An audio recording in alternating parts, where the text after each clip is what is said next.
Welcome to More Than Words, a podcast about treating the whole child, brought to you by the Reading and Language Learning Center. I'm your host, Tristan, and today I'm joined by occupational therapist Lauren Coughlin to discuss regulation. Hi, Lauren. How are you? I'm great. How are you? Doing wonderful. We're excited to have you here. Yeah, I'm excited to be here. Thank you for having me. Of course. So, Lauren, just start by introducing yourself. Who are you? What do you do? Okay, so I'm Lauren. And so I am an occupational therapist. I've been an OT for almost 22 years now.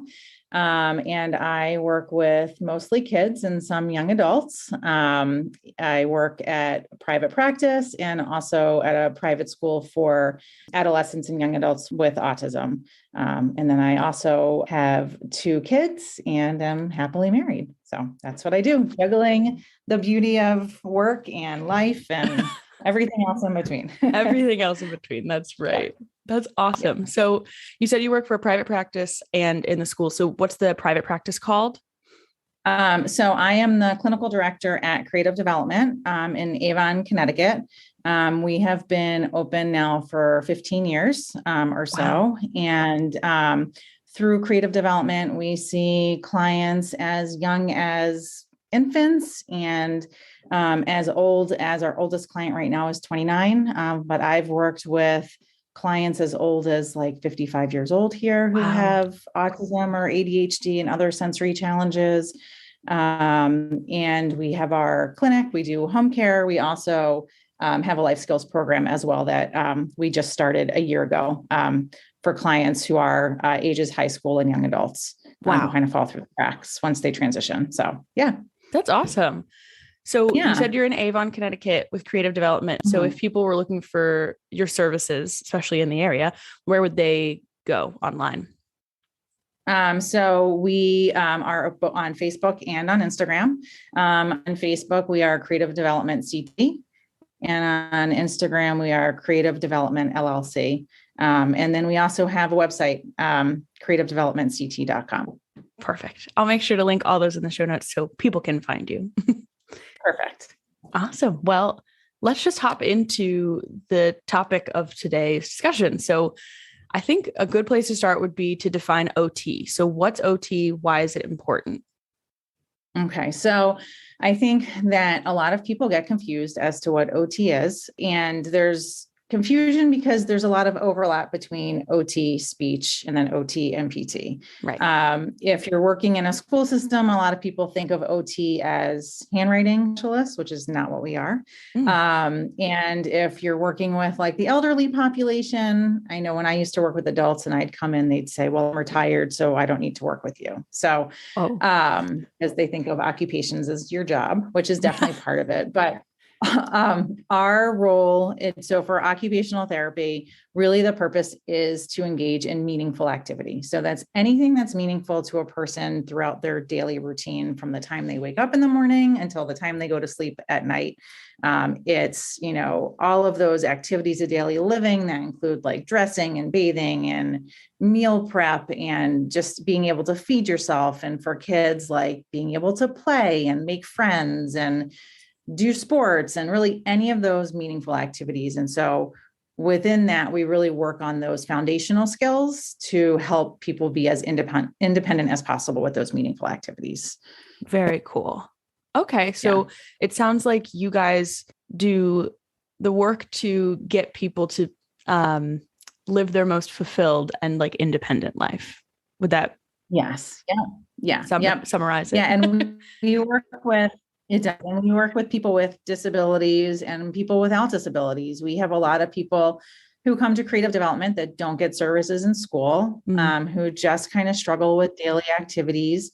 And really our purpose in that realm is just with confidence and self-concept and making them feel good about themselves.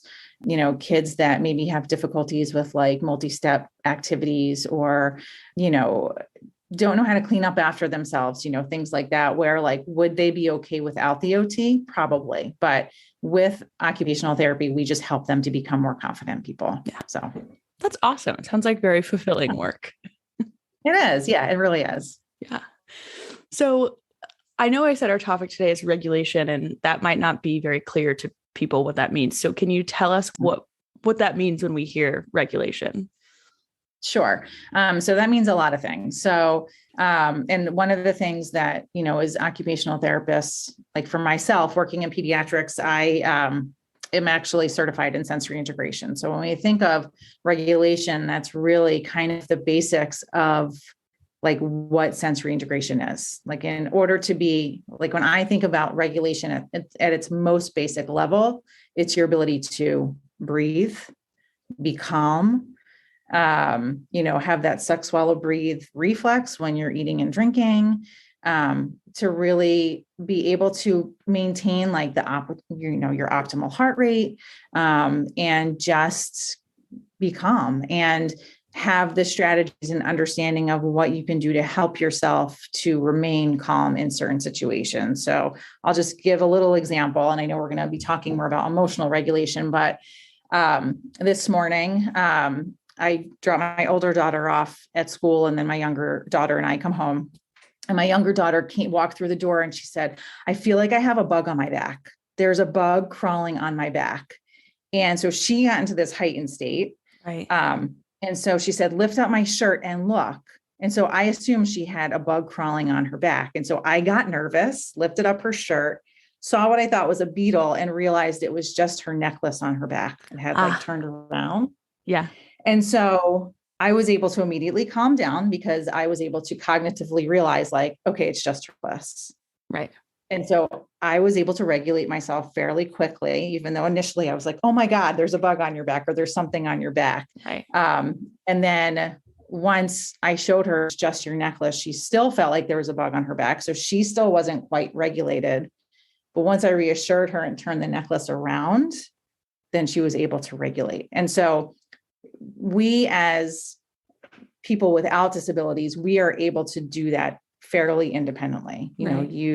Whether it's, you're in your house and a fire truck goes by and you might startle from that. We know like, okay, it's just a fire truck. And then we're able to calm ourselves down. Right.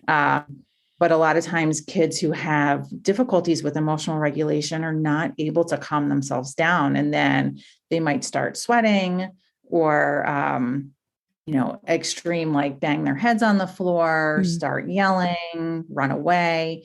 And so those are times where like teaching that emotional regulation is really important. Right. So that's kind of like what I think of as like, as regulation, like even your ability to fall asleep at night. You have to be regulated. You have to know where your body is to trust that, okay, I can close my eyes and kind of drift off of in another world and think about things, calm my body down enough that I'm going to fall asleep. Right. Wow. So, that is a really good explanation of regulation. I feel like, thank you. Yeah, it's really helpful to get a story to go along with it. I think that people will really relate to that. Yeah. So another thing I think people hear about in regulation are zones. So how many zones are there? What are the zones? Can you talk about that a little bit? Yeah. So the zones of regulation is a program that we use. And in our area here, in the area that I live in, a lot of the schools are actually using the zones of regulation as like just within like the regular education. So it's used throughout like every classroom. And so really what the zones of regulation is it's 4 different categories. There's red, yellow, green, and blue. And so the green zone is like your optimal zone. That's where you're regulated. You feel just right in that zone.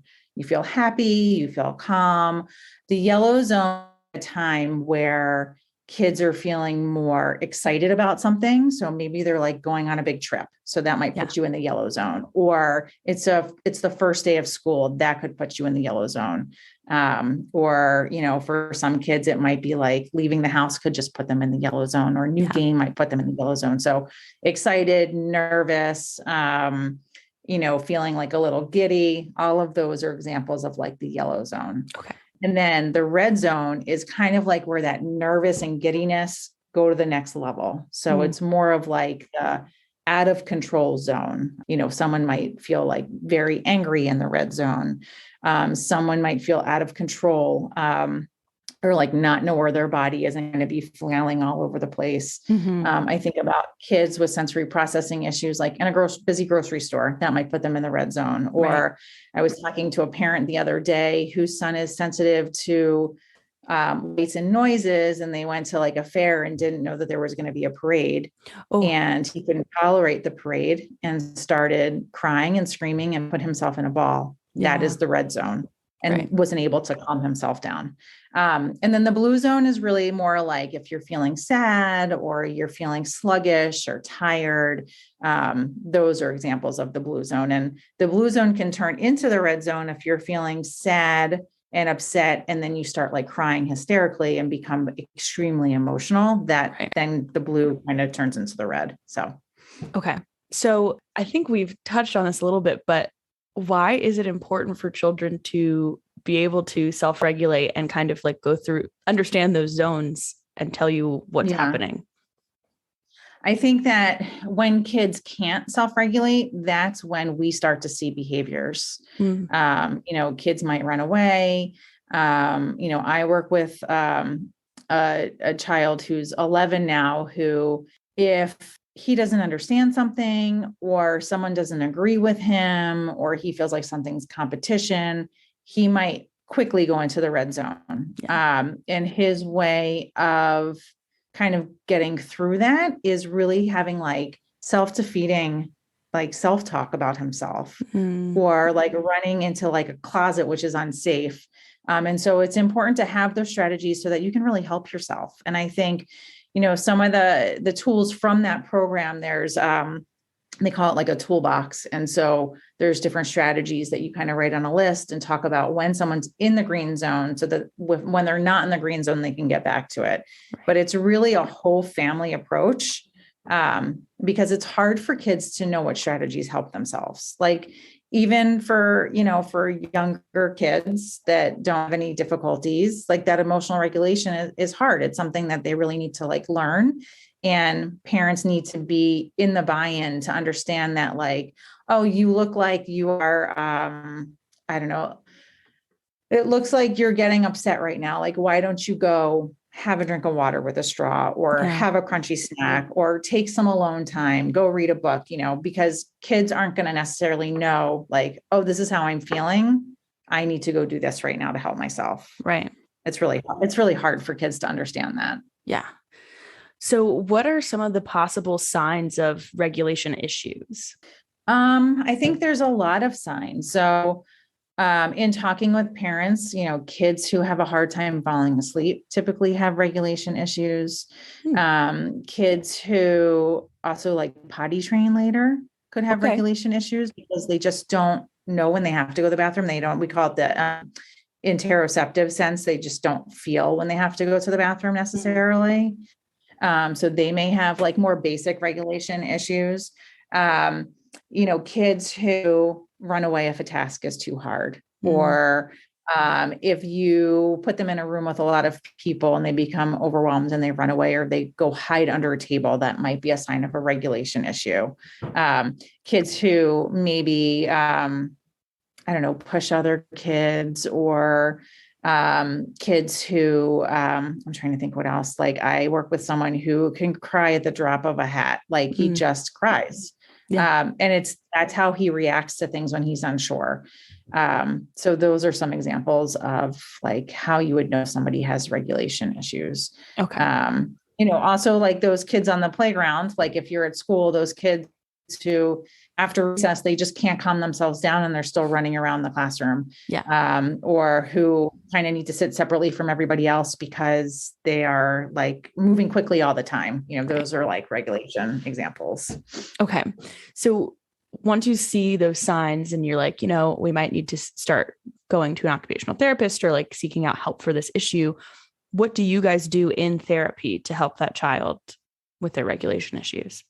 So the first thing we do is we establish rapport. A lot of times when kids come to us and they have emotional regulation issues, we don't always see those issues initially, because oftentimes kids who are having emotional regulation issues, on the surface, they seem like total typical kids, right? Like They know what to do. They know what's expected of them. And so a lot of times it's talking a lot with parents and finding out like what's happening at home. There's a little boy who comes here and he was doing great here. He had no difficulties. We weren't seeing any issues here. And so mom said, can I just meet with you? I want to show you some videos of what he looks like at home. Okay. And the child who is at home is totally different than what we see here. And Gotcha. so, but once we were able to connect the dots for the child, like we know what you're doing at home. And once he felt safe and comfortable, then we were able to start really helping some of those strategies at home. And really the strategies are for home. So other things that sometimes we do, which might sound horrible to kind of see those emotional regulation pieces, is sometimes we'll sabotage sessions. Oh, so we'll do things that we know might cause them to be emotionally regulated as like a teachable moment to say like, tell me what happened here. We also do like a lot of processing with kids. So like I work with 2 boys in a group, both are here for emotional regulation. And we do a lot of like heavy work types of activities where they're like whole body pushing and pulling and doing those kinds of things. And then we have them sit down like on their own little areas and talk about like, tell me how you were feeling when you came in. Tell me how you feel once we did these activities. Why do you think they helped you? And they're like further along kind of with the emotional regulation piece. So they aren't able to necessarily put strategies in place themselves, but in hindsight, they can tell you when I came into the waiting room, I was in the yellow zone because it was really busy and loud. And then after I, did the activity on my stomach on the scooter board, it helped me calm down because I was using my whole body and now I feel good. Yeah. And so kind of processing that way and then kind of laying the rules out like, okay, well, at the end of the session, we're going back in the waiting room. What are we going to do differently so that we don't get dysregulated before you leave? Right. And talking about like, okay, we're just going to get our shoes and our coat and we're going to go. And so really talking through situations with people or like, you're in the grocery store. What's something that you can do to help your child be more regulated? Maybe they have to sit in the grocery cart. Maybe they have to be the one pushing the grocery cart because it's nice and heavy and that's going to keep them calm. Maybe they're the ones in charge of the list and fighting the items so that they can focus on a task versus being aware of like the lights and the music and the people all around. So there's lots of different ways to provide those strategies. Yeah, that's what my next question was going to be like, what should parents do at home? Do you ever assign like homework, like stuff for parents? We always assign homework. Yeah. We always assign homework. And then we also meet with parents. So like one of the boys that I work with in this group, mom's really struggling at home because she has a baby and he loves to help with the baby, but it makes him dysregulated. And then he's like all over the baby. So sometimes the waiting room is not the right place to have like bigger conversations. And so like meeting with families outside or, sometimes the therapist will like email back and forth. Like, the parent might say like, I'm having these difficulties. Can you help me with this? And, that sort of thing. And then through email, we can say like, yes, why don't you try, X, Y, and Z. And it might be like little things like, recommending, when they get home that they have like 15 minutes in their remote alone to decompress or using like a visual timer so that they understand when they need to transition to something else or a visual checklist so that it becomes more predictable for them. Because a lot of times that unpredictability of the schedule can also be a trigger for, becoming more dysregulated. Okay. Very interesting. So, I mean, those are all my questions I had for you, but if you have any other pieces of advice that you want to throw out or things that you've seen work really well for people that you want to give to the audience, I'd love to hear anything you have. Yeah. I mean, I would say really the home carryover and parent education is the most important thing in general when working with kids. We see the most progress with kids, whether it's regulation, whether it's feeding, sleep, anything, when parents are on board and they really understand. And I think like parents are definitely the experts when it comes to their child. But I think sometimes we as parents see our child in one light. And I think sometimes it's hard, even though they're asking for help, to kind of see their child in a different perspective. So I think like as a parent, being as open as possible and just trying some of the strategies that, your occupational therapist is recommending. And, if you try them, you'll see that they work. And if they don't work, then going back to the drawing board and trying something else. And I think also, this is about OT, but we oftentimes will refer kids for speech as well, because sometimes the regulation piece has a language component where they're not able to communicate how they're feeling. Right. And then they become dysregulated. So, and parents don't always see that side of it, because if your child is verbal and they're able to communicate, why do they need speech? So I think, again, like as a parent, like just being open that like, if we're recommending something, like the more comprehensive it can be and the more tools that you have in your toolbox, it's only going to help your child. Right. So that's awesome. Thank you for that. You're welcome. Well, thank you so much for being here. On the whole, this was awesome. And I think people will now understand a little bit more what regulation means when they hear it being thrown around, maybe in an IEP meeting or in just like everyday life as they're going through trying to find help for their kid. Great. Yeah. Thank you so much for having me. Of course. And thank you to the audience. Don't forget to subscribe and give us a little rating and review so you guys know when we release new episodes, and we'll catch you next time.